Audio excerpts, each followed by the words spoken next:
Cô cứ nói tiếng Việt chứ. Dạ, chào Á Chan, chào bà Sarah và ông John, tất cả mọi người. Thì cũng nghe được về cái thập nhị nhân duyên thì ờ, được chia làm ba thời quá khứ hiện nay.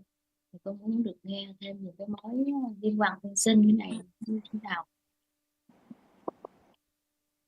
Dear Chan, John and Sarah,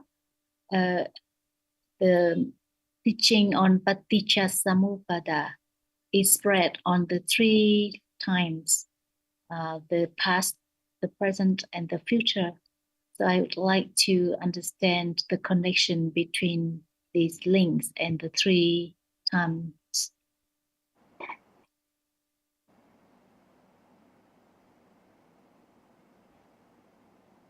So usually we start with the first factor, ignorance. So when is there ignorance? Avijja.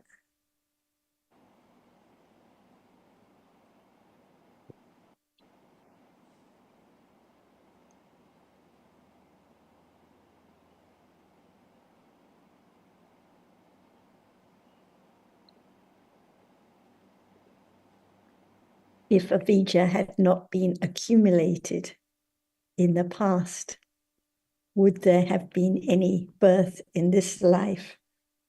Would there be any continuation of samsara in this life? So without avijja, there is no more birth, no more life at all. For the arahat, avijja has been eradicated, so no more birth. So avijja in the past is a condition for life now. And as we know, avijja is a condition for whatever arises in life. So it's a condition for karma in the past. Without avijja, there would be no life in the past, no karma in the past life.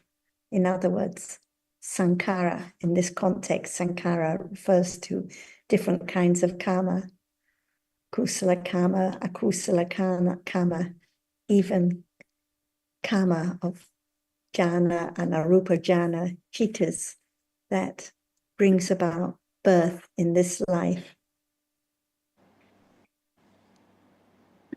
So we have to consider from the very beginning what avijja is and how it conditions all kinds of karma, even kusala karma.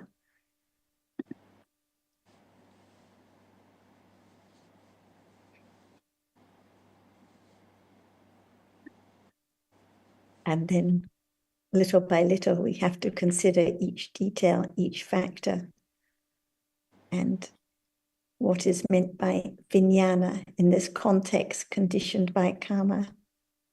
What do you think?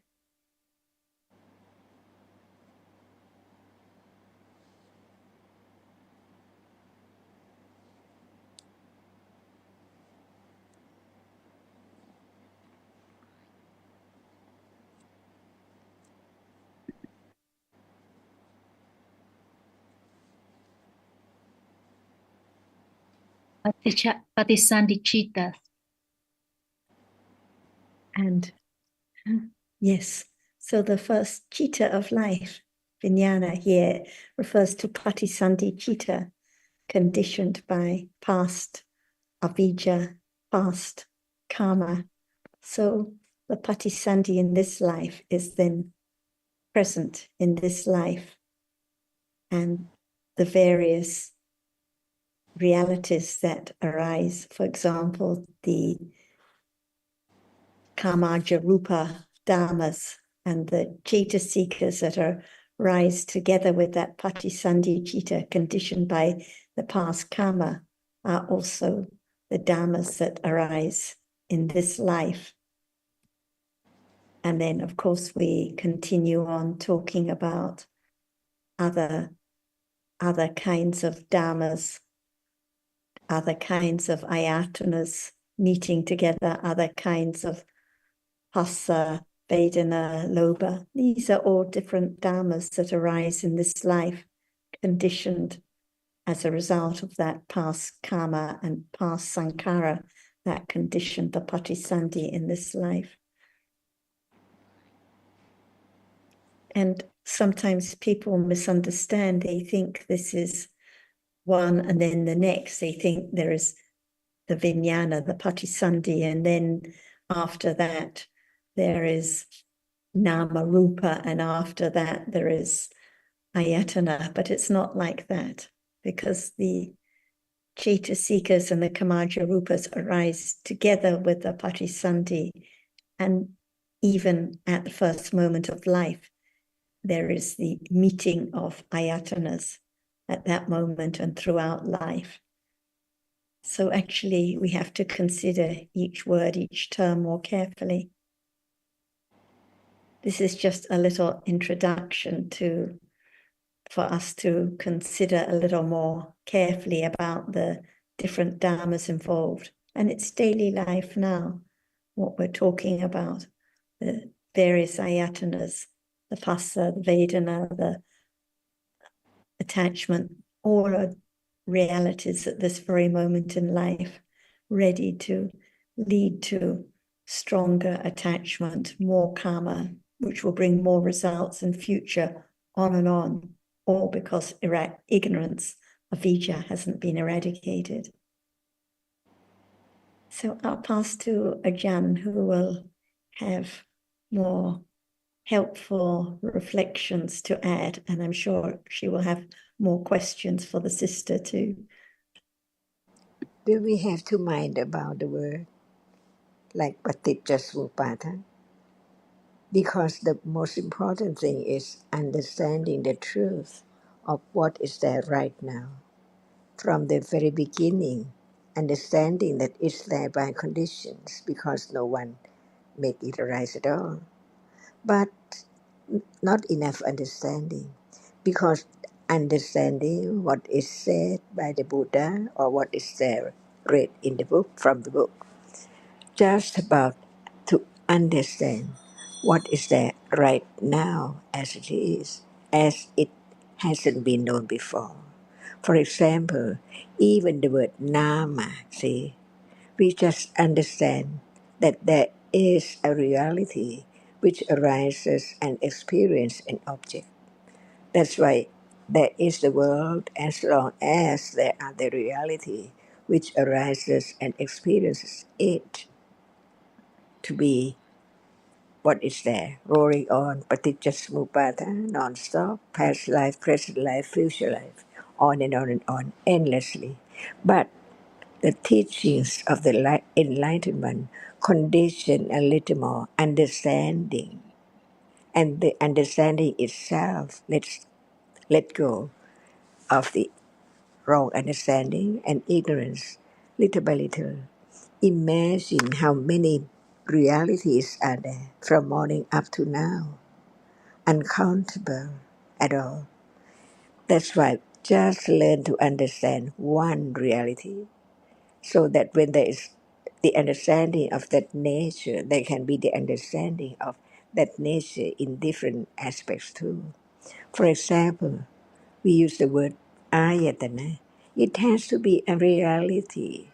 Without a reality, how can there be the meeting, not just one, more than one to meet at that moment? That's why learn to understand even what is meant by a moment. It's there now, a moment of experiencing an object. Otherwise, nothing appears at all. So understand life as it is, not permanent or by conditions, no matter how much wholesome or how very little unwholesome. It's there by conditions. What for? From birth to death and then gone. In truth, it's gone every moment. Nothing is there. Only ignorance and attachment and deeds done through body, speech, or mind. That's all. As long as there's no understanding of the truth, that it's not there anymore, just arise and gone. There can never be the eradication of the idea of something out of that which appears at moment of seeing, hearing, smelling, tasting, touching. It's all the world of atta. What is there in the world is atta, something, something, something, all the time. But in truth, nothing, nothing, nothing, nothing all the time. That's why it doesn't harm anyone at all to understand the truth. No one, not I. Even the unpleasant moment thinking about it, it's just a moment and then gone.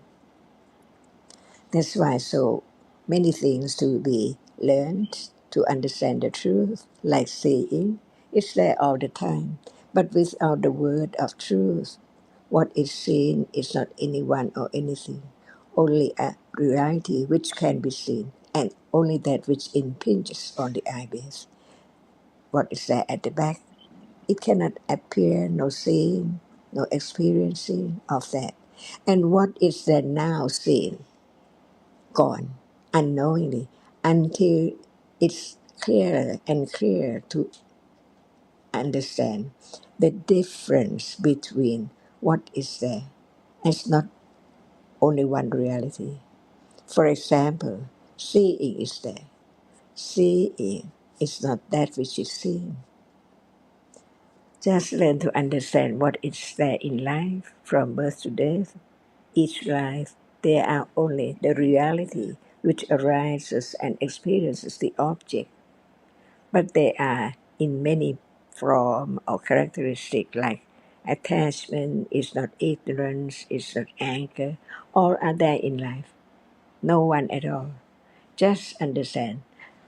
Live to understand the truth of what is there appearing. That is the best moment in life because every moment gone, no understanding, more ignorance, more attachment. So how can they be free from all of these? In truth, what is there arising by conditions? Would it be like that on and on and on and on, non-stop? Or understanding that it's so very nonsense, useless? What is that which just arise and fall away, never to arise again? Is it right? It's right. It doesn't harm. The truth is that. It's not just the moment of death, even right now. What is there is not there anymore. That's why listen again and again and again to understand the truth, very little at a time, in order to have more understanding to let go. Ignorance, attachment, little by little. Now it's just like that. Understanding little by little. Samadhi, understanding, even a moment, is the path, just one step of the path. But as the truth is less than just what we take for one step, but it works its way gradually. No one can make anything arise because actually what is me or I, impossible from head to toe, hardness. And the reality which sees, just see and then gone. Who can stop that kind of reality to arise anymore? Impossible. As long as there are conditions, ignorance and attachment, because what is seen does not appear as it is. It appears wrongly as someone and something. In truth, none at all. Is that true? Just have confidence of Satya, the truth, more and more, firmer and firmer, to understand deeper and deeper. That's all. So we talk about it again and again and again, not to forget this moment. It's not permanent, it's gone. But it cannot be known at all if there's no considering, discussing, talking, thinking about it again and again and again. So the truth is not forgotten. And what is the moment not forgotten? Now, touching is not anyone or anything, not arms, not legs, not bed, not cloth, just hardness. See, the ultimate truth is it's only hard when it's touched and then gone. But raw sanya, memory, takes it as it permanent because it appears as something permanent. And what is right and what is wrong, beginning to understand the truth. And understanding is a reality, not I or anyone. This is the letting go, the moment of letting go, ignorance and attachment. No other way.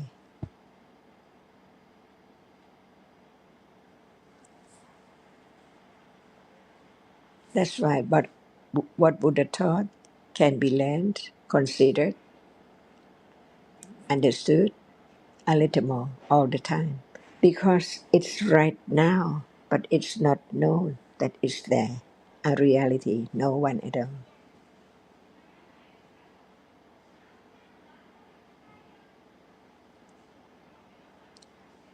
What is taken for people and things has to be gone, not at all, in that which appears as color or visible object. Never wrong idea about it anymore. Absolutely, ultimately, the condition to take it for something has been eradicated because of directly experience so clear about what are now we talking about. Seeing, thinking, touching, liking, whatever is talked about is gone.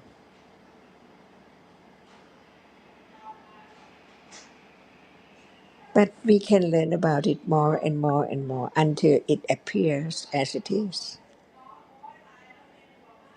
Otherwise, how can it appear as it is? Without the moment of considering one characteristic at a time. Otherwise, if there's no particular one at all, how can the understanding of that one is about that one only, and the other one as the other one only? Nothing can be mixed.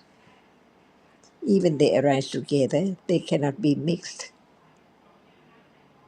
but they cannot be separated because the paccaya, it has to arise together in a moment by paccaya, sahachata paccaya. And these are these are realities that can be known. Most of the dhammas mentioned in the links are realities that arise in our daily life.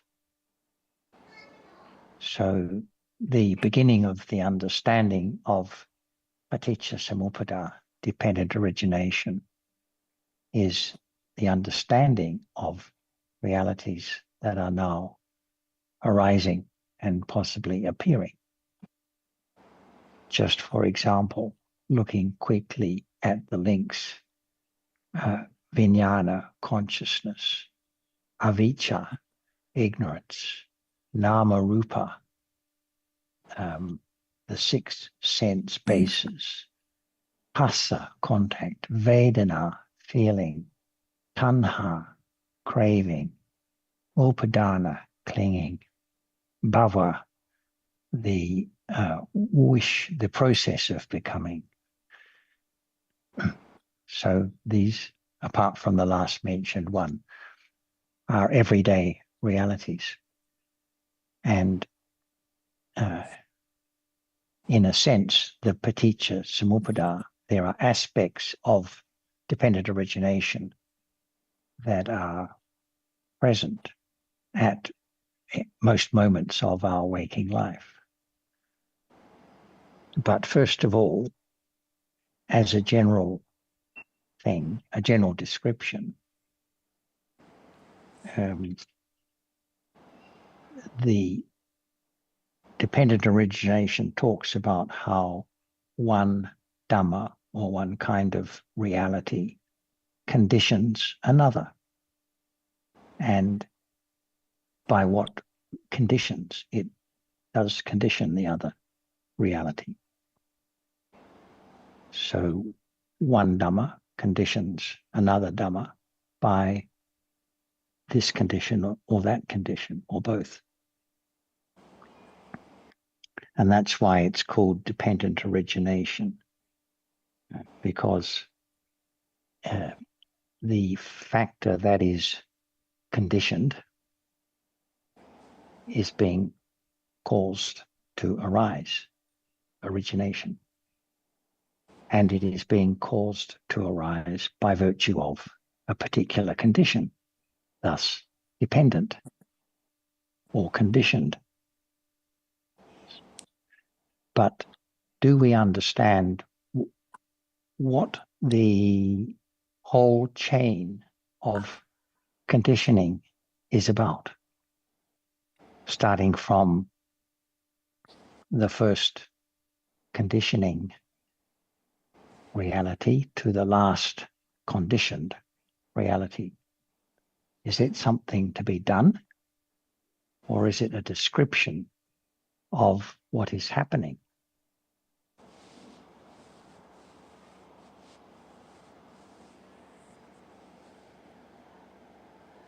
So that's a question for the sister.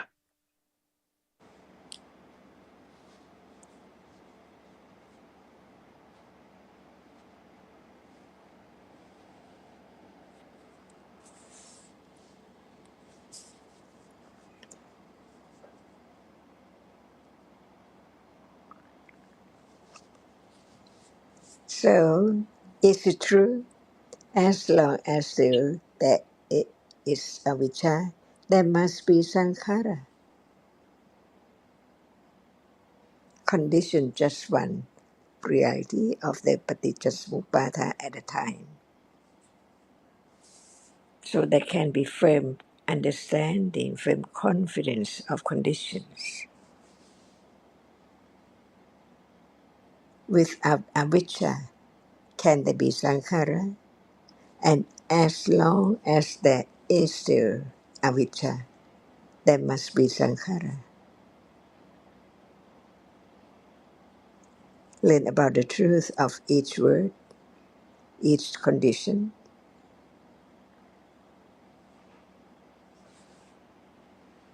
And if dependent origination is a description, what is it describing?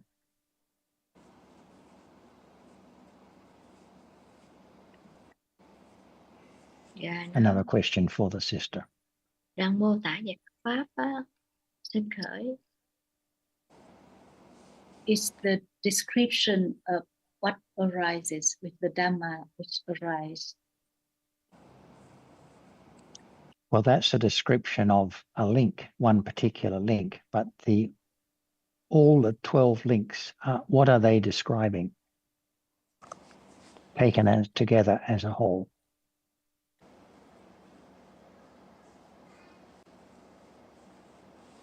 Tức là toàn bộ cái thập nhị nhân duyên đấy thì nó là lời mô tả của cái gì? Nó mô tả về cái thân tưởng luân hồi. It's the description of life in samsara.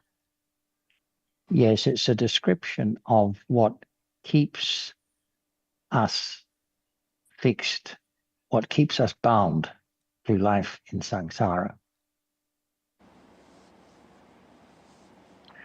Because in the reverse order, it's a description of what frees us from being bound to life in samsara. Because it can be understood and it has application in the reverse order also. And that describes the unwinding, if you like, of the binding to life in samsara.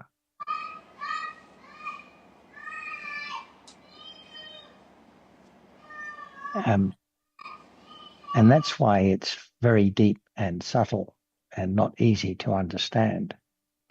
We know that craving, attachment to becoming conditions rebirth.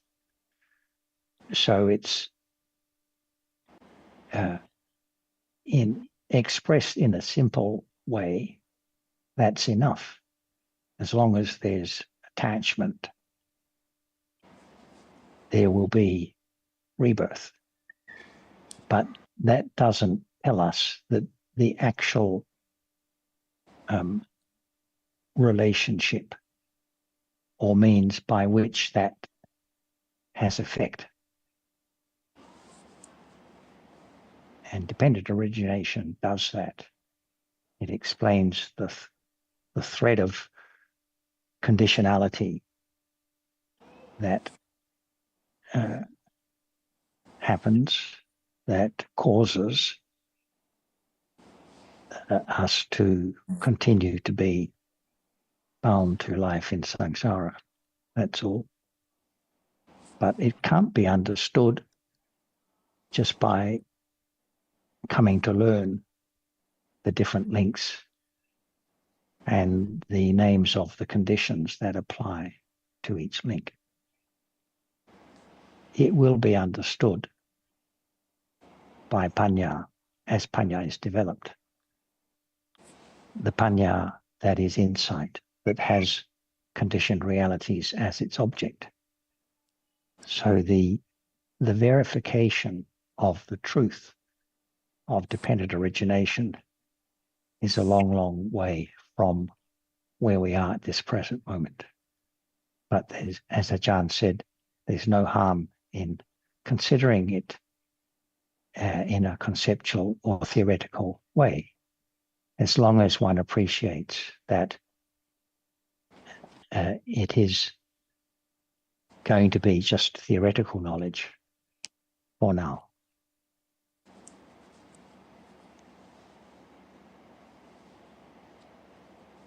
If ignorance is not directly known, then the first link would not be directly understood and verified, and so on with the other links. So it comes back to the present moment understanding of conditioned realities as a starting point. Thank you, Dhamma.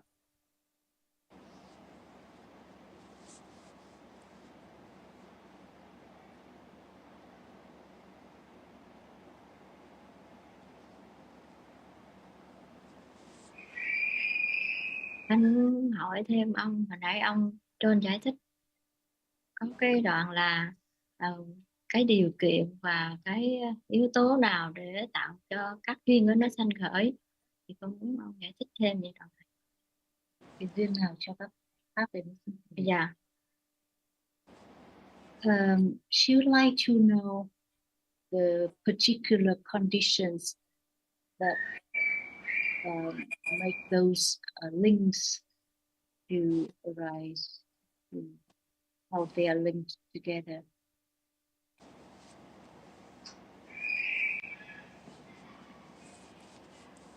Is she asking to go through link by link and discuss what is the conditioning Dhamma, what is the condition of Dhamma, and what is the particular condition or conditions that apply? Is that what she's asking? That's a big question. We would need a lot of time to do that. But it's only theoretical knowledge anyway.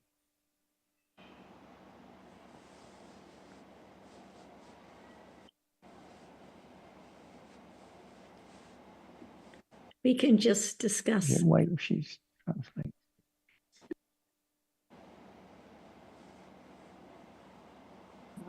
It's a big question indeed. Should like to know for each link by link.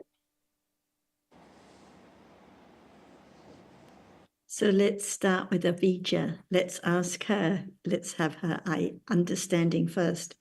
What are the conditions for Avijja now? What causes Avijja now to arise?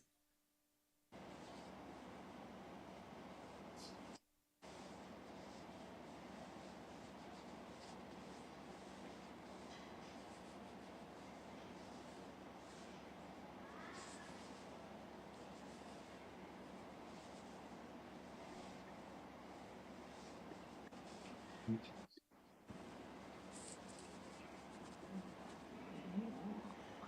nói lại được không ạ? Dạ, cái gì do không hiểu các pháp ạ. Because of not understanding Dhamma. Not understanding Dharma, and the avijja accumulates. So the not understanding now conditions more not understanding. So this is why we discuss and consider the nature of the truth of different realities, so that a little understanding can arise and accumulate. When there is understanding, there is no avijja. Otherwise, without understanding, there is just endless avijja. So it's only the path, the understanding now, that gradually leads to a little less avijja, a little more wearing away of avijja. And if there was no avijja, there is no birth, no life now. So no conditions for kusala or akusala karma without avijja. So avijja is the cause of all becoming. Without avijja, no more life, no more becoming at all. So the avijja now, it accumulates and it's dangerous, but without understanding the truth, it's endless.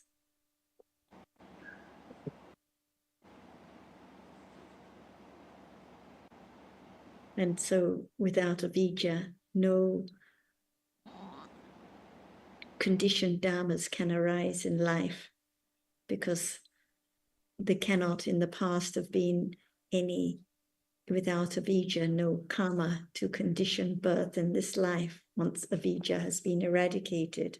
But because of ignorance, avijja in the past, there were different kinds of karma conditioning vijnana, which is patisandhicitta, as you mentioned, and the rupas and cetasikas that arise with it from the first moment of life, all on account of the avijja. I think that rather than just trying to collect the facts and the details and the names of different conditions, it has to be one's own considering about the reality now. What about the avijja at this moment? Because the understanding has to be of what is here and now. Otherwise, one just collects book theory and detail and knowledge, which will all be forgotten. So what about any ignorance now? Is there ignorance or is there understanding when considering the nature of paticca samuppada?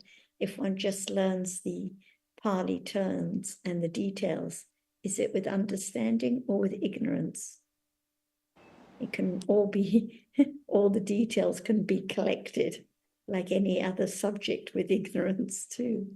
So that's why we come back to understanding what is now, seeing now, thinking now, pleasant feeling, unpleasant feeling, ignorance now, because without the understanding leading to the direct understanding of dharmas now, actually nothing can really be understood about paticca samuppada. It's just book study. So what is the truth now to be understood? This is the main point.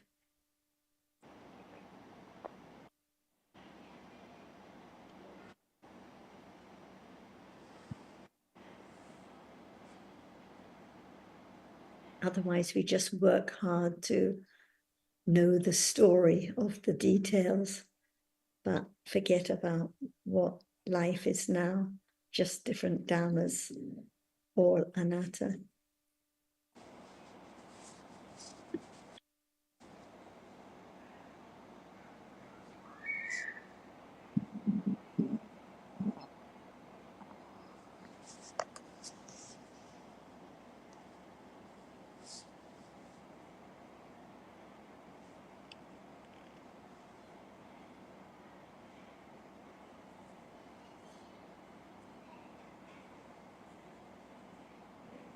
Are you speaking, Ashan?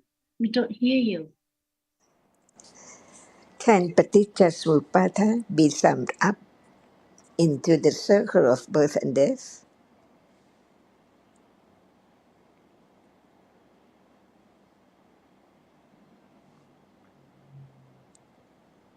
Kilesavata, Kamavata, Vipakavata. When we can talk about this by way of Paticca in details, that's all. But the truth, Paticca just is about the way it is. It just arises and falls way on and on from birth to death. There must be avijja for sure at moment of birth. Otherwise, nothing can condition the birth moment. And as long as there is avijja at the birth, there is kilesa. So we can say kilesa vata, condition kamavata, and kamavata, condition vipaka. That's the meaning of paticca. In short, but we can learn more and more and more about Pajya in details.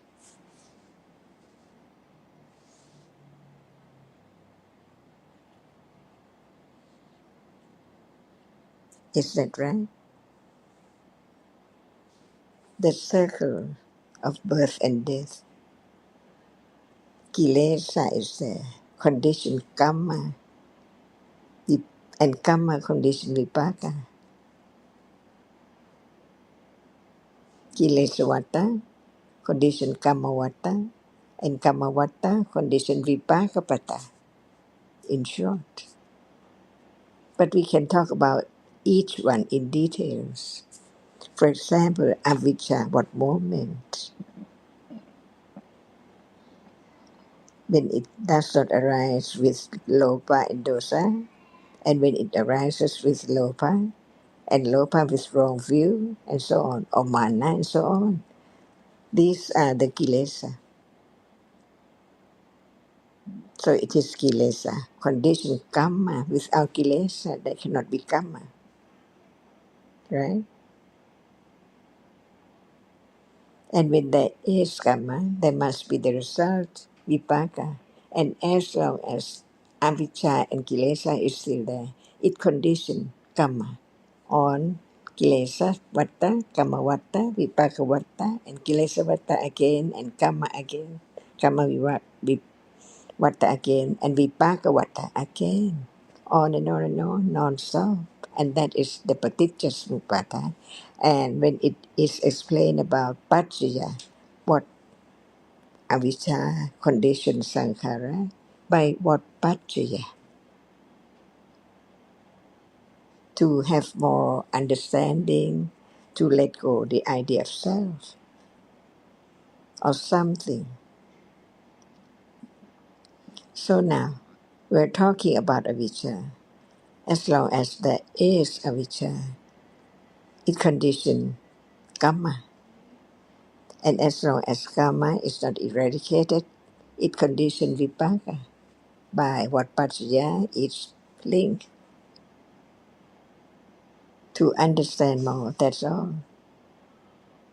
But understanding Dhamma is not understand the word in the book or thinking in words, but it's right now. As long as it's not known, as long as it's not directly known, how can there be the understanding, the realization of that which is there different from others and conditions for it? And it arises, otherwise it's not there.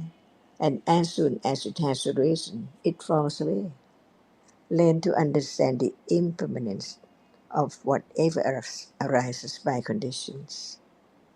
And learn more about condition. What condition? Why people are different. Why karma is different. Why kilesa is different. That is the meaning of paticca. In short, 12, but more than that. What is there? For example, avijja. It does not arise alone. It arises with attachment and aversion as well. But when it arises with lopa, what appears, avijja or lopa, and when it arises with dosa, what appears, avijja or dosa. But the underline is avijja. It's there. And we learn a little more about kilesa. There must be avijja. And kamma, kusala kamma, doesn't have avijja arising together. The way it conditions each link is very refined, very delicate, very subtle. Who knows? What is there seems like nothing in there, but so many, many conditions in there for its arising. For example, seeing only, just a moment of seeing. Is it paticca vipaka, sankhara condition, vijnana, and so on, to the moment of seeing? So seeing is what? Not just the word, but it's the reality which arises and experiences an object. So many of them, different ones. But what is one and one which is different? Otherwise, no understanding of the truth. It's me or mine all the time. But when there is more clear understanding of the reality as it is, it cannot be taken for I. Even now, seeing sees, it is the beginning to understand the reality which sees when we don't forget to talk about it as condition, to be reminded that it's not yet known. It's not yet being aware of. It's not yet realized that it's not there after it has arisen. So very, very quickly gone. See? And this is the point of understanding the truth by different aspects, by way of paticca or by way of ayatana, to see the impermanence of whatever arises falls away, not permanent at all. Anicca, dukkha, anatta. When we talk about it, it doesn't seem that we understand the dukkha of the arising and falling away, but we just talk about the truth of it. But as long as it does not appear instantly, clearly, how can there be the understanding of the danger of that, which is not anything as before, only a reality arising and falling away, non-stop? As long as there are paccaya for whatever appears, it's the object of clear understanding of vipassana. That's why we talk about the truth that has to begin to understand gradually, firmly, little by little. And that is the only way to let go of of the wrong understanding, taking it for something, the world of atta. For a moment of open one side, atta is there. But the truth is that no atta at all. Only that which is conditioned to appear and then disappear instantly.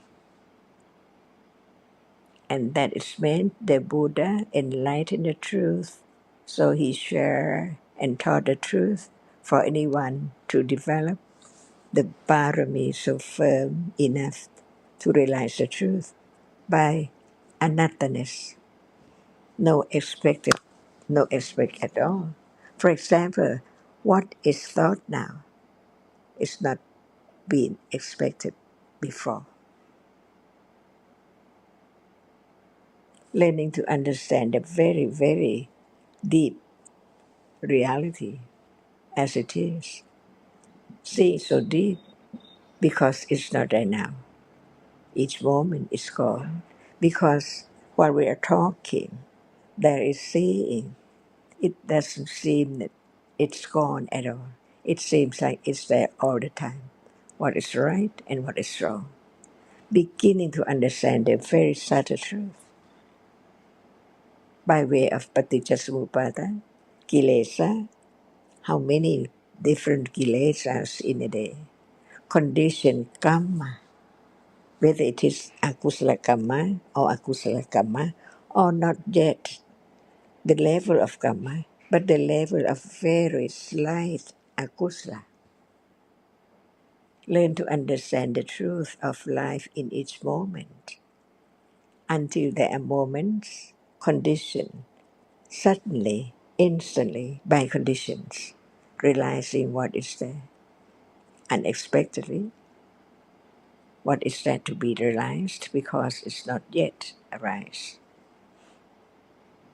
That's why don't dwell in the past or in the future which has come yet. What about understanding that which is so close? It cannot be the world because it's just the seeing arises and see that and then gone. Cannot be taken for anything at all. And that is true. And that is the truth of life.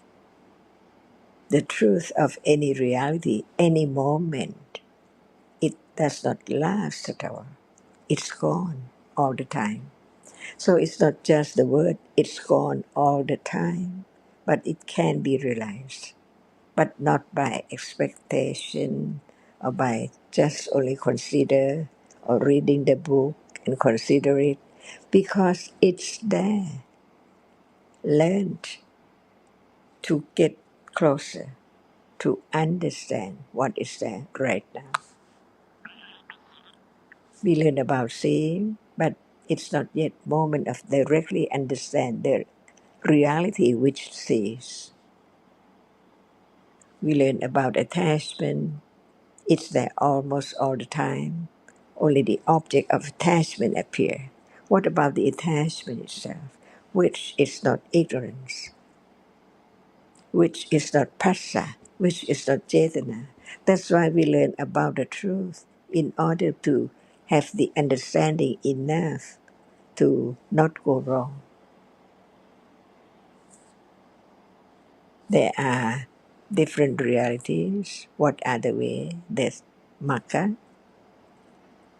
the Samadhi is one, and what else? See, learn to understand the truth that Buddha taught in details about the truth for everyone to consider, to have right understanding, which is the only reality which can let go. Ignorance and attachment and all kinds of akusala. Otherwise, there must be ignorance all day, attachment. Only few moments of kusala. Akusala cannot arise, but it's still there.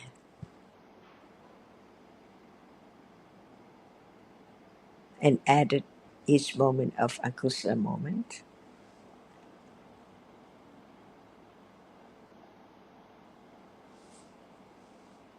Is that true? Learn to be truthful, satya to the truth. Aspire me.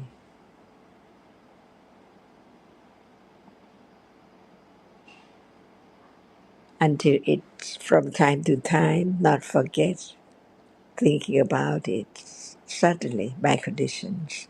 Even so very little, but it's better than none at all in a day.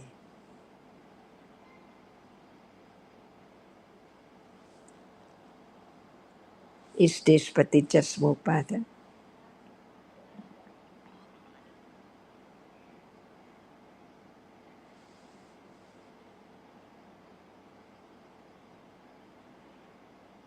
The circle of birth and death, the circle of kilesa, kamma, vipaka.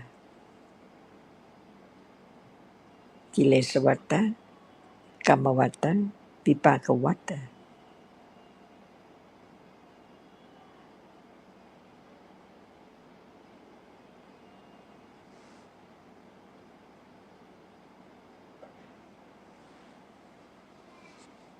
Can anyone get out of the three rounds? Kilesa vata, kamma vata, vipaka vata. only understanding, stage by stage, level by level,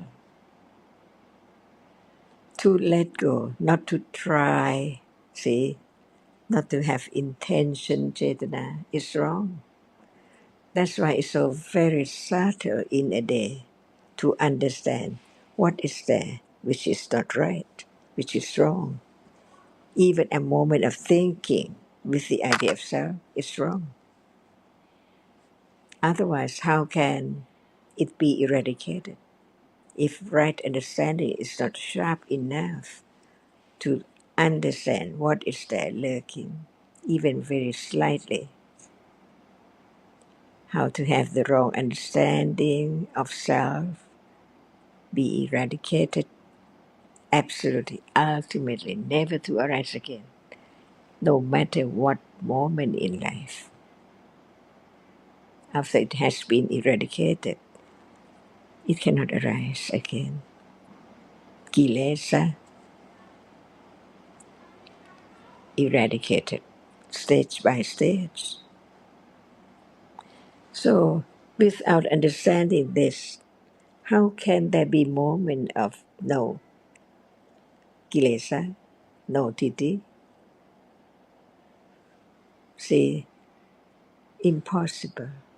But only the understanding of what is there, little by little, can condition moment of just letting go, unknowingly, until it appears stage by stage. For example, now, we talk about seeing. Is it directly known? Not yet. How can it be directly known? There must be the path, the way. So we talk about our reality is sati to the degree that it is satipatthana. What does it mean? It's just like any reality. It has to be conditioned to arise. It cannot arise by itself.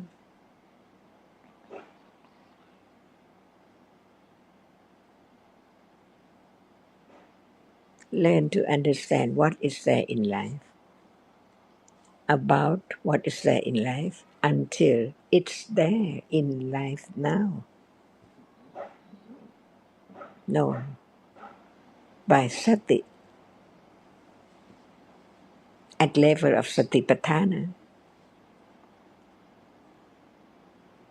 Otherwise, without the understanding enough, sati just remember what is kusala and akusala, what moment is there and so on. It does not forget to give, it does not forget to forgive and so on in life, but not just satipatthana, directly understanding what is there, even at moment of giving, moment of forgiveness, any moment, now as it is, until then. So there's no doubt about how right understanding develops on and on and on, to the degree that it's strong enough to begin to understand what is there which is so close, right here. Otherwise, what can be known if it's not that which is so close? The eyes, the ears, everything there, not far away from there at all.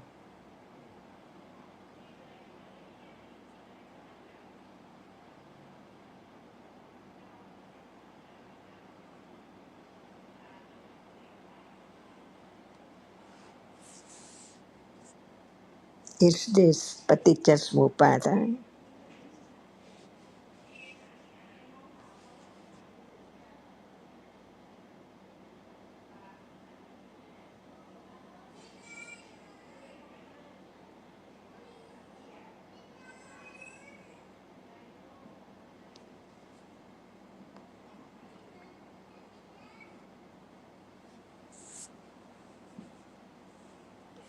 So is birth paticca?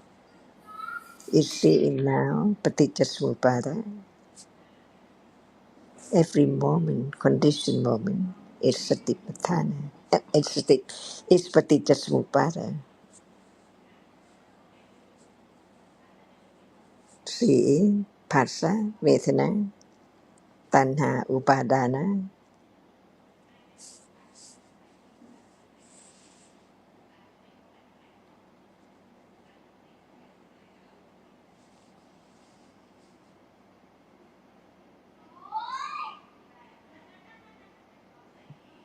Vâng, hình như chị ở phía đầu cầu của chị Huyền Trân có giơ tay đúng không ạ? Xin mời chị ạ.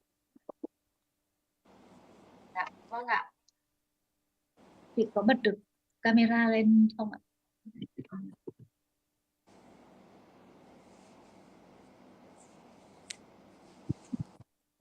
Con vừa được nghe Achan và các vị thầy giảng về thập nhị nhân duyên.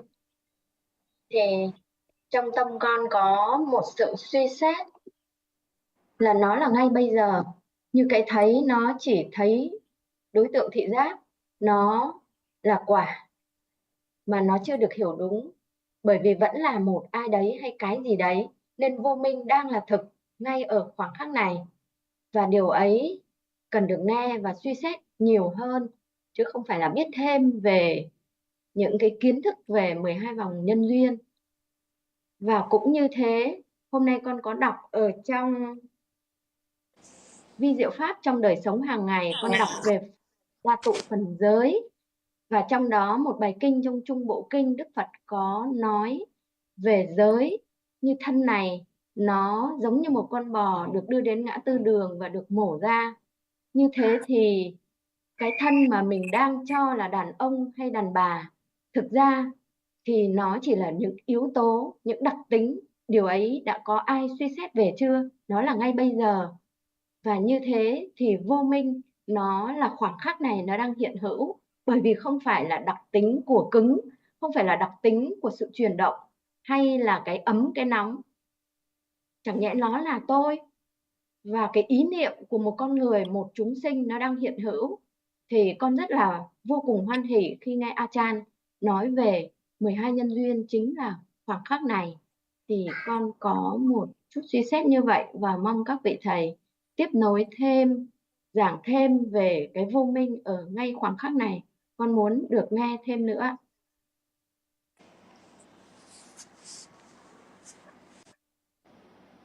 I was listening to Achan, I realized that the avijja is right at this moment because there is seeing now, and we know that it's a vipaka, but there's no understanding of seeing. It's just a Dhamma.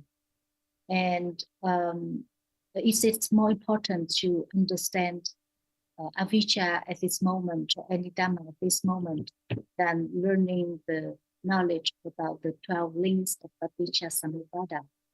And also, I just read today a sutta in the middle length sutta, and in this sutta, the Buddha gives the simile of a cow, which is butchered, and then different parts are displayed at the intersection. And actually, it turned out that what is taken to be a cow are just different dhatus. Or are we considering about the dhatus taken to be a cow or something at this moment? No, there's avijja now.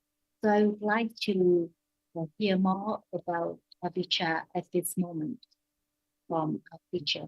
Thank you. So as you say, it is avijja now, and we don't have to think whether it's past, present, or future, because just as there was avijja in the past, there is avijja now, and there will continue to be avijja in the future. So it relates to all time periods. Without avijja in the past, there wouldn't have been any kilesa in the past, other kilesa or any other karma or any birth or vipaka in this lifetime. And so avijja is here and now. And as you say, without understanding about different dhatus, different elements, different realities, there's always the idea of a whole, of a cow, because of no understanding that actually there are just different dhatus, different realities, visible objects that are seen, sounds heard, and so on, which are taken as a whole, taken to be the cow that is seen and heard at different times.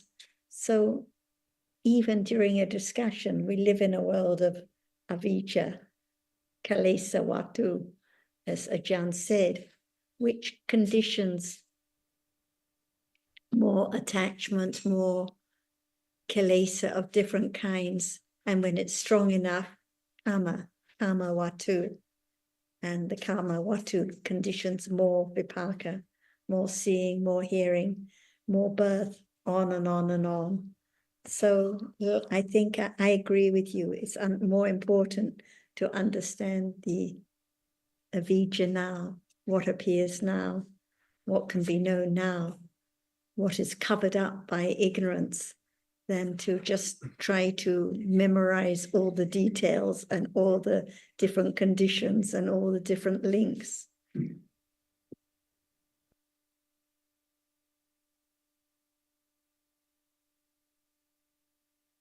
As you said, even the seeing now, is it known?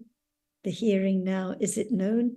Or is it instantly the idea that I see, I hear, something seen, something heard?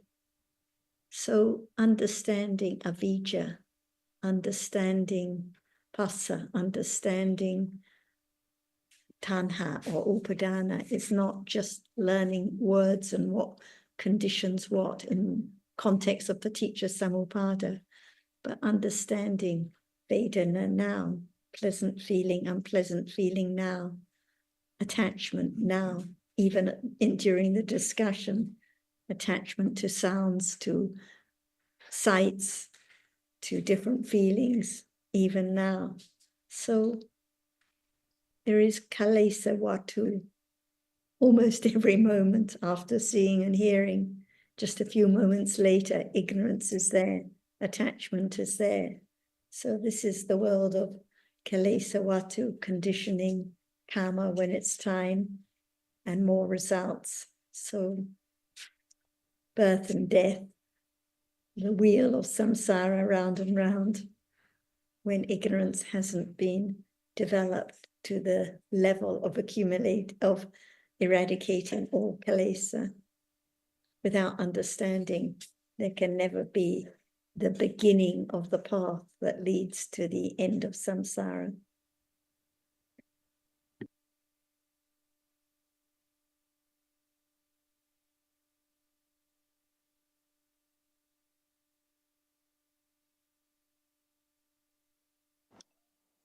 Are you trying to know avijja? Are you looking for avijja to be known?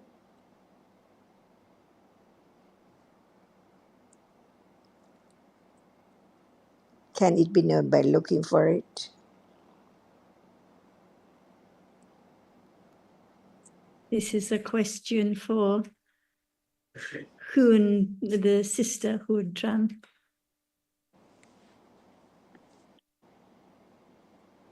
Dạ, nó đang ở đấy nhưng nó không được hiểu ạ. It's there, but it's not understood. So how can it be understood? Because it's there. It doesn't mean that it's not there. So it cannot be found. But it's there. How can it be known? Đã bắt đầu được nghe, và nhờ cái nghe về sự thật này lặp đi lặp lại thì bắt đầu có sự hướng tâm và suy xét về nó ạ.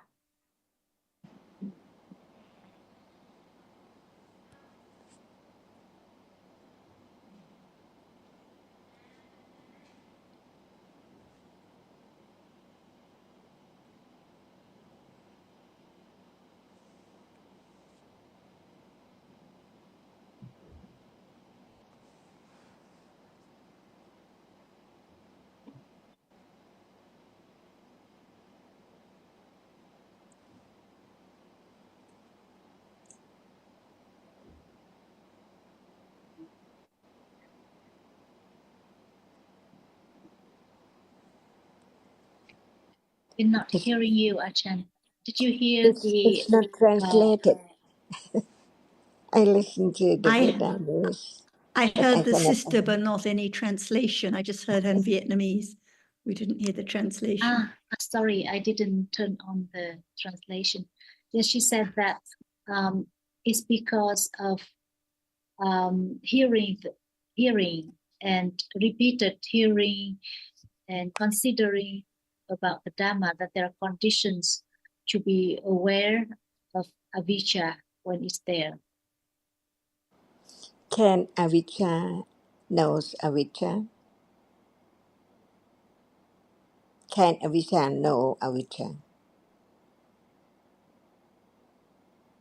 Dạ không thể ạ.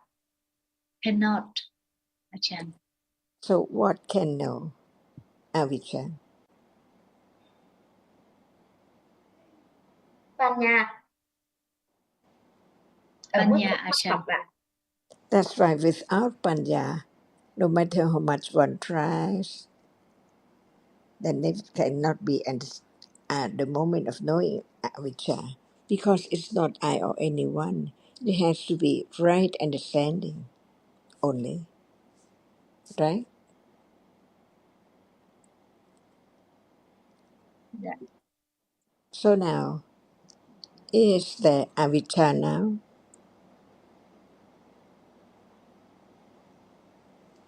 Có ạ.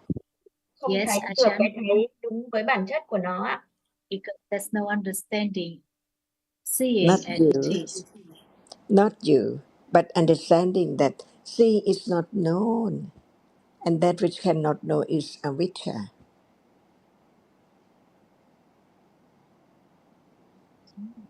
And panya knows that as long as seeing is not known, it has to be avijja of seeing.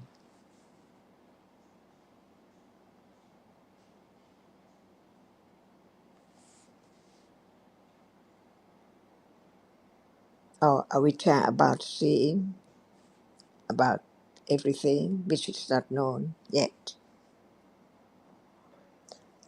Do you know seeing? No, that is avijja, which does not know.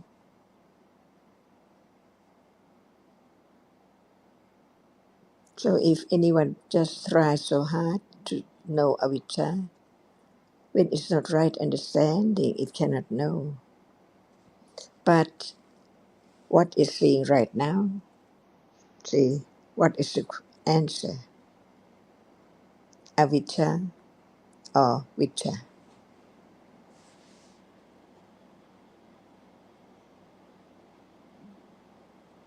In order to know how much vijja in a day, what is hearing, what is that which is heard, and so on. All questions are about to know whether there is avijja or no avijja at that very moment.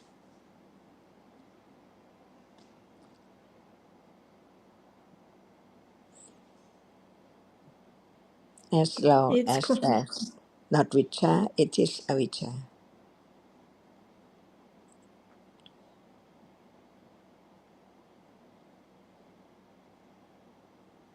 and this is a good example of the subtlety of understanding, because we know, as you said, that there has to be the hearing and the considering and the wise reflection in order for there to be awareness of avijja.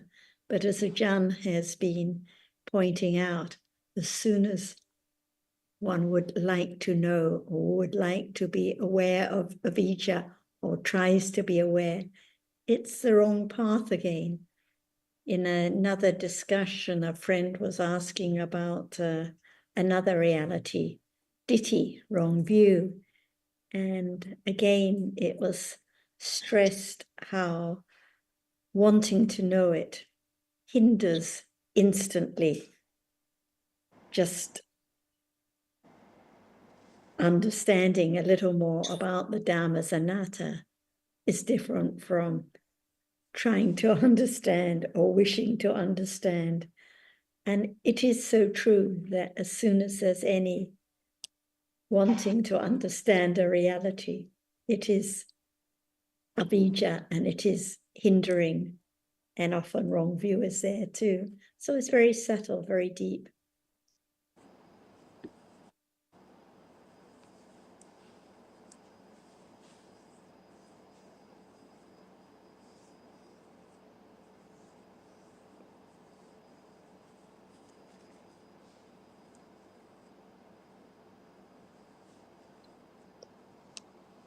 And it's the same when one asks one would like to know all the different conditions for the different realities and in dependent origination. But is it for understanding, or is it for curiosity and for lobha when one would like to know the details? So beginning to reflect on how avijja is conditioned, how it conditions sankhara, and about the different kilesa, kama, and vipaka watas is different from trying to collect the details, trying to remember the names, because lobha would like to know the details. So only Panya can know at each moment what the truth is, what the reality is. Lots of traps all the time, which hinder the understanding developing naturally.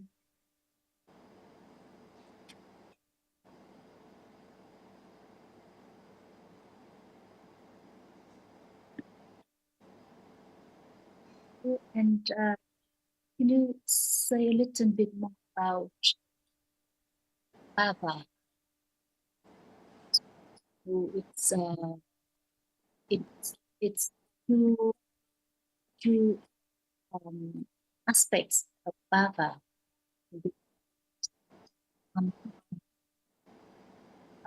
Existence, becoming. So I think it's a very difficult point to understand. Thank you. So when we're talking about karma in the past, conditioned by avijja, it's referred to as sankhara, the karma in the past of any kind that conditions birth in this life and whatever realities arise in this life as a result of karma. But when later we talk about bhava, talking about this present lifetime, when we're talking about the strong clinging that conditions bhava, it's referring to the karma in this life conditioned by that strong clinging that conditions becoming, birth, and so on and on. So the bhava actually refers to both the karma in this life that can bring results and the birth, the becoming, which conditions the new life, on and on.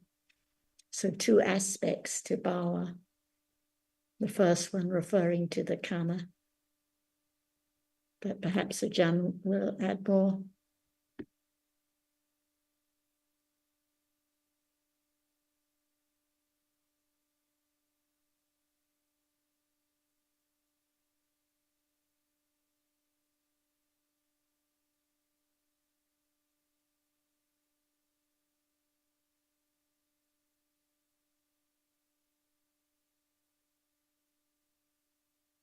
Can't hear you, Ashan.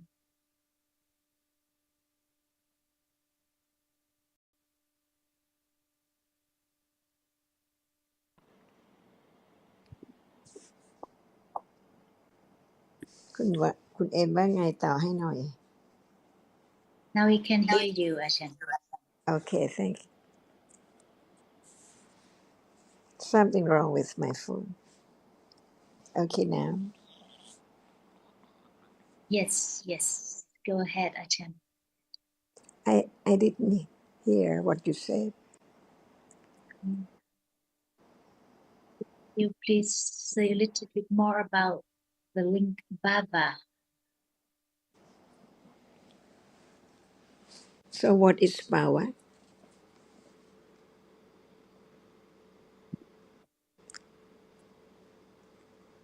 As we understand, bhava in this context has two meanings, karma and so coming existence, the result. Yeah. So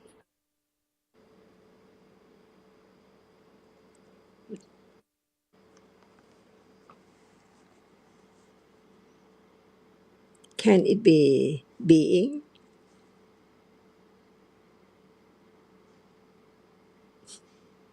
Like now?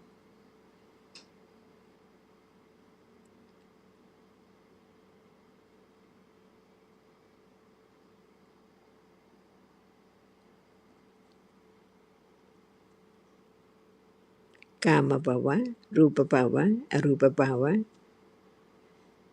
But when we talk about condition and what is conditioned, we talk about karma as kama bhava and the upatti bhava, the birth moment.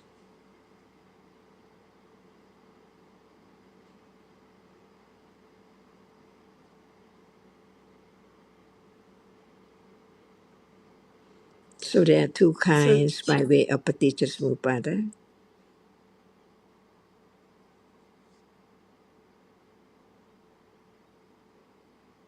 Kama bhava and upatti bhava.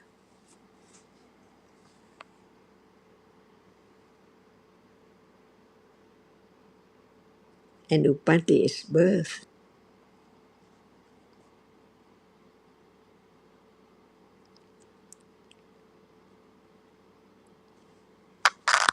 Just around the link, the past, the present, and the future. As the experiences vipaka, phasa, vedana, and tanha and upadhan, it's karma which condition the birth, upatti.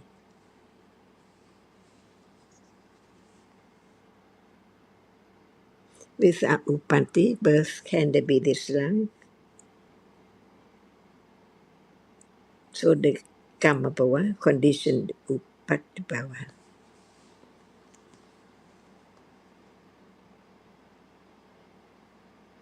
And so back to the original question, when we read about the sankhara conditioned by avijja, it's referring to past karma.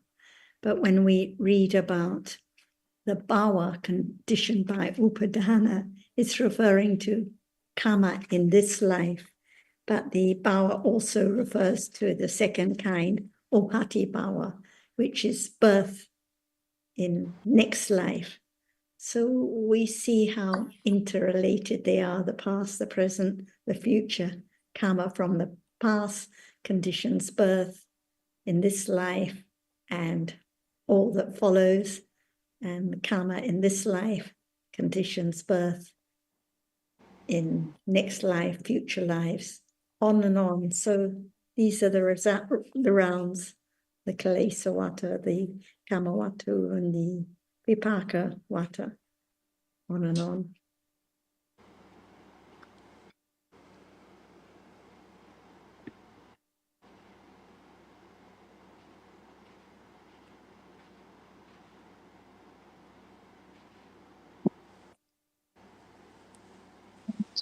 talking about the reverse order,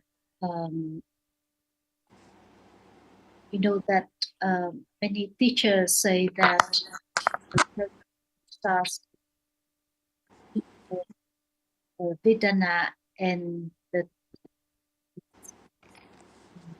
but we know that usually when avijja is given,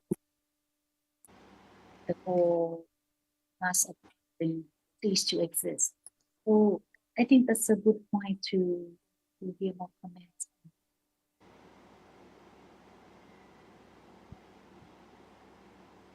Your voice was breaking up, Tam, so it was a bit difficult to follow something about Vedana. Yes, so I was just talking about the reverse order, because we know that it has to start with avijja being eradicated. But many teachers say that the links have to be broken between Vedana and Tanha. Of course, you know that it's not so, but it's good to hear more point. And they don't understand that Vedana arises at every moment. So when we read about avijja, Vedana is there already. When we read about tanha, then Vedana is there already. Avijja is there already. So it's not like one, then one, then one, then one. We have to learn about which dhammas arise together. So when there's the idea of breaking at Vedana, it doesn't make any sense, because whether one has this idea or not, Vedana arises at every moment in life, just like Passa arises at every moment. And also Vedana conditions, whatever it conditions, the same. The notion of interrupting the link at a certain point ignores the fact that this is a description of how dhammas condition each other. And the fact that it ends in rebirth here is not meant to suggest that it could be any other way. Rather, the other way is the reverse order of dependent origination. That is to say, with the disappearance of avijja, then there is the disappearance of the whatever is conditioned by it. So rather than breaking the link, it's understanding that there is a reverse order. With the disappearance of one, then follows the disappearance of the other. And that is how rebirth is brought to an end, not by trying to break the links in the forward version.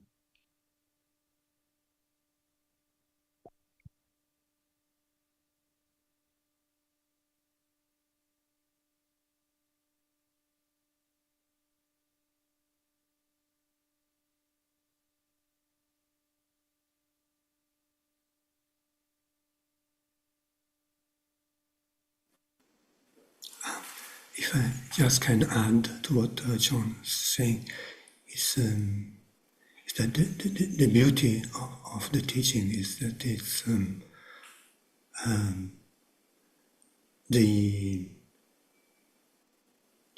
the understanding of the non-self of the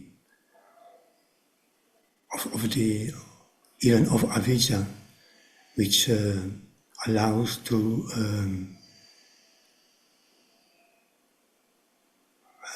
the decrease of the what follows, and the decrease of until the disappearance of avijja. It concludes terminates the cycle, as John was explaining. Yeah, thanks, Alberto. And just to clarify, the reverse order doesn't mean starting at the end and working back towards avijja. The reverse order means that instead of the arising of avijja conditioning the arising of the next factor, then it's the disappearance of avijja conditioning the disappearance of the next factor. So that's what the reverse order is. It's in one sense, it's the same order, starting with avijja, but it's the opposite effect. Yeah, thanks. Yeah, that's right. Yeah, it's the gradual fading of avijja, disappearance by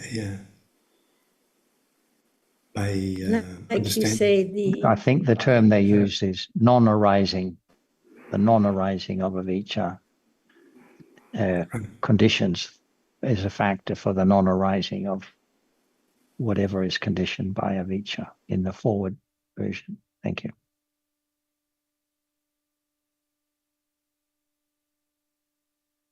And as you say, the beauty of considering paticca samuppada or any other aspect of the Dhamma is to understand that there are just different Dhammas conditioned in different ways, anatta. So if there is any idea of breaking a link or doing anything or changing what follows, then it means it's completely misunderstood, because it's the idea of atta, of someone who can break a link or someone who can stop clinging arising. It's not the understanding of the conditioned nature of dhammas. No understanding of avijja or tanha or the other dhammas at all.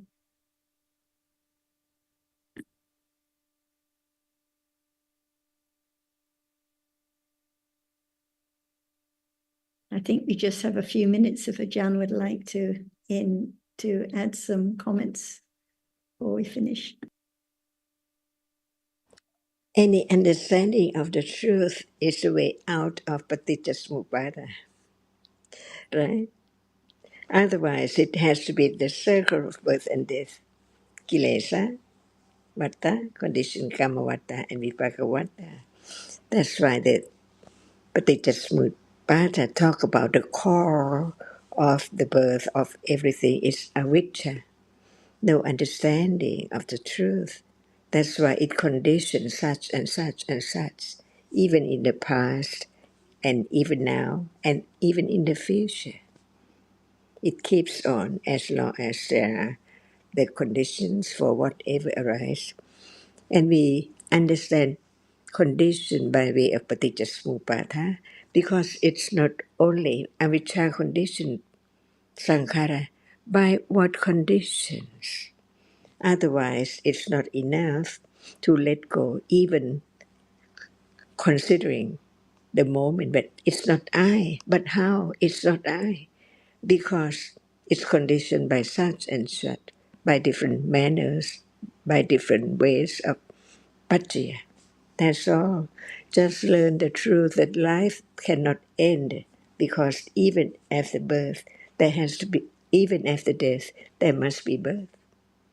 Again, on and on, seeing, hearing, ayatana, phassa, vedana, tanha, upadana, again, non-stop. That's why we learn to understand the truth, so that there will be less avijja. But less, what does it mean, less? Comparing to the enormous amount of accumulation from eons and eons ago. So keep on. Have confidence of the truth. What is there now is conditioned to arise. And if there is no understanding of what conditioned it, how can there be still condition for whatever right now, what is there to arise? That's why just understand a little more of the truth. What is there without conditions? Nothing can arise at all. But the condition for each different moment is different too, by the degree or by the accumulation or by different paccaya. For example, the vipaka paccaya, see, it's not the hetu paccaya. Learn to understand what is there each moment, little by little, and that is the only way, little by little, letting go ignorance, because of there is understanding. Panya is there instead of avijja. That's why understanding the truth of life more, the life is conditioned to change. Even it does not appear suddenly, but it's there little by little. From no understanding, from no compassion, from no kusala, there can be moment of seeing, understanding what is there, which condition a little more wholesome moment until it can understand the truth. stage by stage. Like now, one day it will understand what is there right now that has been taught or talk about this moment. We don't know when, but there are conditions for right understanding to be more, a little more, a little more. For example, understanding that whatever is patisantichitta has to be the reality which experiences the object and so on, and why people behave differently because of different conditions. A little more understanding. So how long it will be moment of ready to understand just one reality at a time, that it cannot be taken for anything. Seeing is just seeing. That which is seen is only that which is seen. So we learn to talk about it, discuss it, to have a little more confidence of the truth, that it's by conditions.